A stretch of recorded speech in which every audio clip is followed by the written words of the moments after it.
ఏ అంటే adaptable system. మీరు గనక కొత్తవి నేర్చుకోవాలి, నేను క్విక్ లెర్నర్‌ని, ఈజీగా నేర్చుకుంటాను, ఏదైనా త్వరగా నేర్చుకొని దాన్ని ఇంప్లిమెంట్ చేయగలుగుతాను అంటే గనక మీరు స్టార్టప్ ఎకోసిస్టమ్ సైడ్ చూడొచ్చు.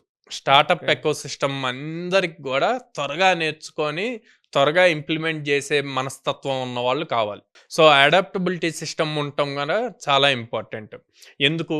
ఫర్ సపోజ్ స్టార్టప్ కాకుండా ఏ కంపెనీ అయినా తీసుకోండి. హ్మ్. కంపెనీస్ ఎలా వర్క్ అవుతాయంటే క్లయింట్స్ ఇచ్చే ప్రాజెక్ట్స్ బేస్ చేసుకొని వర్క్ అవుతాయి. హ్మ్. ఫర్ సపోజ్ నేను మాన్యువల్ టెస్టింగ్ నేర్చుకున్నాను. కంపెనీలోకి మాన్యువల్ టెస్టింగ్ మీదే ఇంటర్వ్యూ జరిగింది. కంపెనీలోకెళ్ళాం. ఒక ప్రాజెక్ట్ అయిపోయింది. అయిపోయిన 4, 5 మంత్స్‌కే ప్రాజెక్ట్ అయిపోయింది. ఇప్పుడు వాళ్ళు ఆటోమేషన్ కావాలన్నారు. టెస్టింగ్‌లోనే నెక్స్ట్ లెవెల్ అవును. ఆటోమేషన్. సో, మీరు త్వరగా అడాప్ట్ చేసుకోవాలి. త్వరగా నేర్చుకోవాలి. నేర్చుకుంటే ఆ ప్రాజెక్ట్‌లో మీరు ఉండగలుగుతారు. సో, అట్లాగే ఇప్పుడు మనం అబ్జర్వ్ చేస్తే ఎవ్రీ 3 మంత్స్‌కి ఏఐ వచ్చాక టెక్నాలజీ చేంజ్ అవుతూ ఉందండి.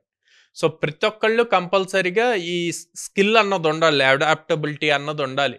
కొత్త వాటికి త్వరగా అడాప్ట్ చేసుకోవాలి. వాటిని నేర్చుకోవాలి. మీరు ఎంత సీనియర్ అయినా అవ్వనియండి, ఎక్స్‌పీరియన్స్ అయినా అవ్వనియండి, ఒక స్కిల్ స్ట్రాంగ్ బేసిక్ నుంచి ఉన్నా సరే, ఇప్పుడు ఏఐ అన్నది ఇంప్లిమెంట్ చేయకపోతే మీ జాబ్ నెక్స్ట్ 2 మంత్స్‌లో ఉంటదా లేదా అన్నది కూడా ఎవరు చెప్పలేకపోతున్నారు. బా